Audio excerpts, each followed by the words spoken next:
correct ಸುಮ್ಮನೆ ನೋಡ್ರಿ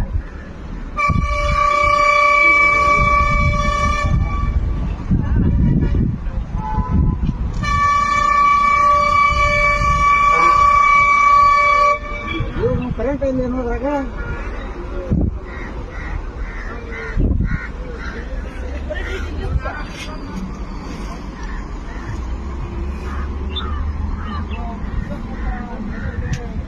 ಈಗ ಬಿದ್ದರೆ ಏನು ಸಾಯಲ್ ಬೆಳ್ಯಾವ